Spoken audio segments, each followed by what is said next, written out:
Hi, today's video is a little bit linked to the one I posted yesterday, which was about limiting beliefs and how they can really hold us back from, achieving our goals and having the things we want. We can be putting all the actions in place, but, sometimes we just don't seem to be moving forward. And, there's probably something quite deeply stuck and buried in a hidden corner somewhere that we've kind of overlooked or avoided a bit because we think it's going to be too hard. This video is about upholding boundaries, and I think the two are quite similar in the things that cause us not to uphold boundaries. I think for a lot of us we know what our boundaries are. We can set boundaries. We can say, okay, I'm gonna take my holiday at work, or I'm going to work these hours, and, put all these plans in place. Or in a relationship, this is how I kind of, these are my boundaries, these are my needs, this is kind of what I want. Or with friendships or whatever, this is how I want to be treated.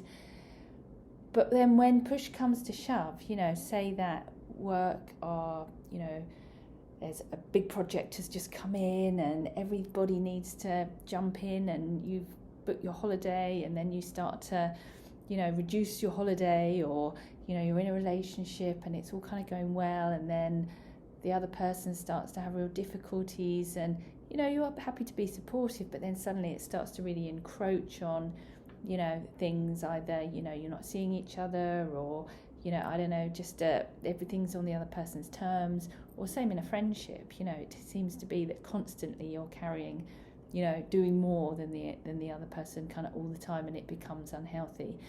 And we kind of know what's healthy and good for us, but for some of us it can be really hard for us to enforce those boundaries, uphold them when push comes to shove, because you start to feel like, you feel sorry for the other person, or you think, for work, well, if I don't do this, then the project's not going to work, or we're going to lose the account or lose the business, or something's going to go wrong.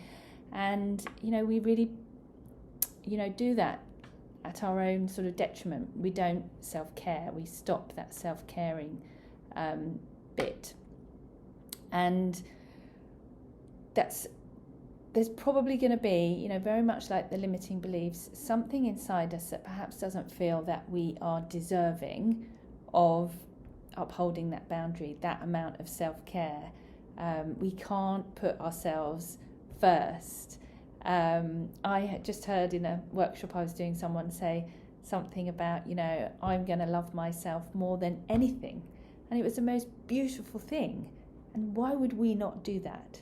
And it's not about loving other people less, or being a good worker, or a good employee, or a good colleague, or a good friend, or a good partner, or anything like that. It's just we have to also put ourselves first. But if we're not able to do that, and we are too easily pushed off our boundaries to a point where we become smaller and smaller and smaller, and what we need becomes less and less and less, and we can't do that self-care, that basic self-care, like take our holidays, or have our needs met in a relationship or in a friendship, or whatever it is, then we kind of need to look inwards at what that is, because it's not going to be healthy for us in the long run, but it's not going to be good for anyone either, because it just creates these sort of false senses of, if the relationship's going to work, it takes both partners. Same with friendships, and if the business falls apart because you take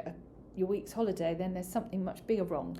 More importantly, we really have to look after ourselves. So it's kind of a case of going back to a time in your life, going inwards, going and finding that difficult feeling or emotion, or something that's a bit tight or painful or sore, or something somewhere inside, when you start to bring up this, when this starts to come up about having to uphold a boundary, when it starts to get difficult, and going inwards and trying to understand and feel what could that be related to. And you can do that through meditation or mindfulness, breath work, all kinds of other things, whether it's sound baths, gong ceremonies, all these new things I've started discovering at festivals. They're all fantastic, and they all give us that access to parts of ourselves that sometimes we can't do when we're rushing about in daily life. It gives us that, creates that space inside of us to really explore ourselves.